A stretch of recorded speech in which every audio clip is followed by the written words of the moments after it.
आइए स्टूडेंट, अब हम इस चैप्टर का लास्ट टॉपिक स्टार्ट करते हैं विच इज़ ग्रुप 7 एलिमेंट, जिनको हम हैलोजेंस कहते हैं। तो हैलोजन स्टूडेंट आपको याद रखना है ग्रुप 7A के एलिमेंट्स होंगे और ये आपकी टेबल स्क्रीन पे शो हो रहा है। ग्रुप 7A के एलिमेंट्स जिसमें फ्लोरीन, क्लोरीन, ब्रोमीन, आयोडीन और एस्टाटीन आती हैं।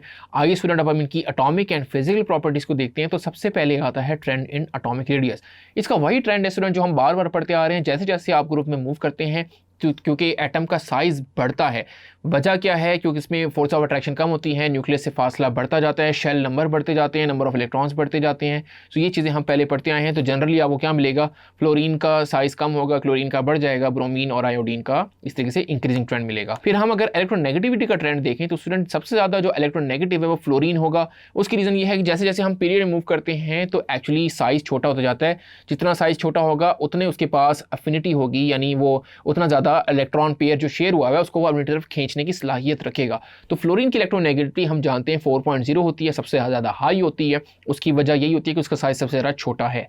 फिर जैसे जैसे हम ग्रुप में मूव करते हैं तो साइज ऑफ द एटम क्योंकि बढ़ता रहता है तो इलेक्ट्रोनेगेटिविटी कम होती जाती है। तो ये रीजन हम पहले से अच्छी तरीके से जानते हैं। आइए स्टूडेंट मूव करते हैं अब ट्रेंड्स इन इलेक्ट्रॉन अफिनिटी। तो स्टूडेंट जब हम इलेक्ट्रोनेगेटिविटी की बात करते हैं कि फ्लोरीन की इलेक्ट्रोनेगेटिविटी सबसे ज़्यादा है, तो आपके जहन में यही आना चाहिए कि उसकी इलेक्ट्रॉन अफिनिटी भी ज़्यादा होनी चाहिए, यानी इलेक्ट्रॉन जब उसमें एंटर होगा तो वो आसानी से एंटर हो जाना चाहिए। सो उसका ट्रेंड फिर क्या होना चाहिए? फ्लोरीन की सबसे ज़्यादा इलेक्ट्रॉन अफिनिटी होनी चाहिए, उसमें एनर्जी ज़्यादा रिलीज होनी चाहिए क्योंकि साइज छोटा है। लेकिन फिर जब आप क्लोरीन की तरफ, ब्रोमीन और आयोडीन की तरफ आए तो आपको डिक्रीजिंग ट्रेंड मिले। तो डिक्रीजिंग ट्रेंड जरूर मिल रहा है, लेकिन फ्लोरीन का यहाँ पे एबनॉर्मल ट्रेंड है, उसकी इलेक्ट्रॉन अफिनिटी क्लोरीन के मुकाबले में कम हो जाती है। आइए स्टूडेंट अब इसकी रीजन देखते हैं। फ्लोरीन में असल में आप देखें कि सेकंड शेल है, सेकंड शेल में 7 इलेक्ट्रॉन है। जब 7 इलेक्ट्रॉन है तो उसमें आप देखें कि इलेक्ट्रॉन चार्ज डेंसिटी एक्चुअली वो, यानी जो आपका इलेक्ट्रॉनिक क्लाउड है वो एक्चुअली यहाँ पे बड़ा स्ट्रॉन्ग बन जाता है। तो जब एक आपके पास आएगा इलेक्ट्रॉन नेगेटिव चार्ज वाला, सो उसको ये जो इलेक्ट्रॉन क्लाउड है, इलेक्ट्रॉनिक क्लाउड जो कि बड़ा ही डेंस है, बिल्कुल क्लोजर टू फ्लोरीन है, सेंट्रल एटम है,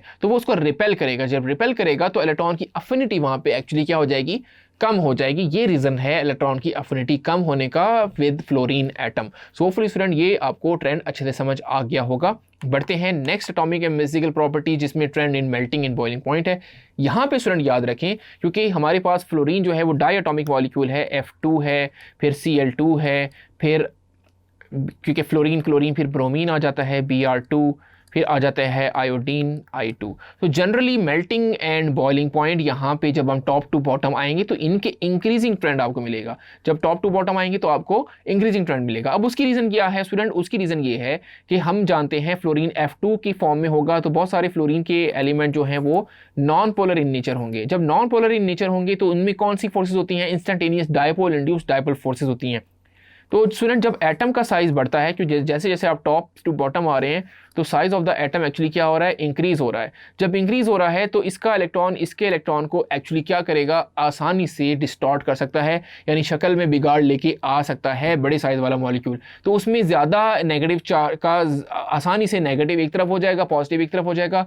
इस कॉन्सेप्ट को मज़ीद समझने के लिए आप फर्स्ट ईयर में instantaneous dipole induced dipole forces को देख सकते हैं। तो स्टूडेंट वहाँ पे जब ये क्योंकि नॉन पोलर हैं तो जब आपकी इंटरेक्टिव फोर्सेस ज़्यादा हो जाएंगी, क्योंकि इसमें instantaneous dipole induced dipole forces ज़्यादा होने लग जाएंगी जैसे जैसे आप टॉप टू बॉटम ग्रुप में आएंगे। सो उस वजह से फ्लोरीन और क्लोरीन आप देखेंगे कि ये गैसेस में होते हैं क्योंकि इसमें weak intermolecular force of attraction होती हैं। ब्रोमीन जो है वो क्योंकि साइज़ बढ़ गया उसमें वो डिस्टॉर्शन आसानी से हो जाएंगी तो अट्रैक्टिव फोर्सेस बढ़ जाएंगी तो लिक्विड फॉर्म में होगा। और आयोडीन जो है मज़ीद क्योंकि अट्रैक्शन बढ़ जाएंगी, उसमें डिस्टॉर्शन हो जाएगी, अट्रैक्शन बढ़ जाएंगी तो वो सॉलिड स्टेट में होगा, उसको मेल्ट करना पिघलाना मुश्किल काम हो जाएगा। तो जनरली आपको मेल्टिंग और बॉइलिंग पॉइंट इंक्रीजिंग ट्रेंड मिलेगा जैसे जैसे आप फ्लोरीन से आयोडीन की तरफ आ रहे हैं। होपफुली स्टूडेंट ये कॉन्सेप्ट भी आपको अच्छे से समझ आ गया होगा। बढ़ते हैं नेक्स्ट प्रॉपर्टी की तरफ which is bond enthalpies in halogen. So student सबसे पहले आपने ज़हन में रखना है बॉन्ड इंथैल्पी क्या होती है? Heat needed to break 1 mole of covalent compound to produce individual atoms, यानी आपको एटम्स को तोड़ने के लिए जो एनर्जी चाहिए उसको हम कहते हैं बॉन्ड इंथैल्पीज। अब यहाँ पे स्टूडेंट ज़हन में रखें कि फ्लोरीन की जो बॉन्ड इंथैल्पी है वो कम है, लेकिन बाद में आपको जो ट्रेंड मिल रहा है वो एक्चुअली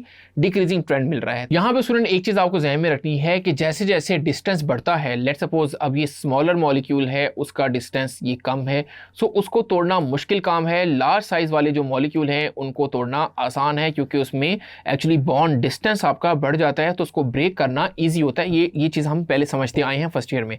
अब आपको जहन में ये लेना है कि फ्लोरीन फिर क्यों यहाँ पे, फ्लोरीन की तो बॉन्ड इंथैल्पी सबसे ज़्यादा होनी चाहिए थी, यहाँ पे कहीं होनी चाहिए थी कुछ ऐसे करके, ये ट्रेंड होना चाहिए था क्योंकि उसका साइज सबसे छोटा है। लेकिन स्टूडेंट यहाँ पे क्या होता है, जब साइज छोटा है तो चार इलेक्ट्रॉन दोनों की, क्योंकि इलेक्ट्रॉन्स भी मौजूद हैं, और पिछली स्लाइड में मैंने आपको बताया इलेक्ट्रॉनिक क्लाउड थोड़ा सा कंडेंस हुआ था। जब इलेक्ट्रॉनिक क्लाउड कंडेंस है तो दो एटम के इलेक्ट्रॉनिक क्लाउड यानी इलेक्ट्रॉन्स आपस में रिपेल करेंगे। जब रिपेल करेंगे तो मॉलिक्यूल को तोड़ना यहाँ पे आसान हो जाएगा, कम एनर्जी चाहिए होगी फ्लोरीन के मॉलिक्यूल को तोड़ने के लिए। होपफुली स्टूडेंट ये कॉन्सेप्ट आपको अच्छे से समझ आ गया होगा कि क्यों इन एलिमेंट का फ्लोरीन के केस में ट्रेंड डिफरेंट है। बाकी स्टूडेंट वही ट्रेंड है कि क्लोरीन का साइज जो है Cl2 का वो एक्चुअली कम है, ब्रोमीन का साइज बढ़ गया, बॉन्ड डिस्टेंस असल में बढ़ गया तो आपकी बॉन्ड एंथैल्पी कम हो गई। आयोडीन का साइज सबसे ज़्यादा है, बॉन्ड डिस्टेंस और ज़्यादा बढ़ गया, उसको तोड़ना ज़्यादा आसान हो जाएगा, तो बॉन्ड एनर्जी आपकी और कम हो जाएगी। याद रखें स्टूडेंट, ये bond energy actually gaseous atom के लिए, ये भी आपने ख्याल रखना है, ये इसमें सॉलिड लिक्विड का ट्रेंड नहीं है। ये बात होती है जब हम बॉन्ड एंथैल्पी एक मोल गैशियस एटम को तोड़ने के लिए जो चाहिए होती है उसको हम कहते हैं। सो होपफुली स्टूडेंट ये ट्रेंड आपके जहन में आ गया होगा। लेकिन अगर हम बॉन्ड एंथैल्पी हाइड्रोजन हैलाइड की बात करें तो उसमें ट्रेंड आपको जो मिलेगा वो एक्चुअली डिक्रीजिंग ही मिलेगा।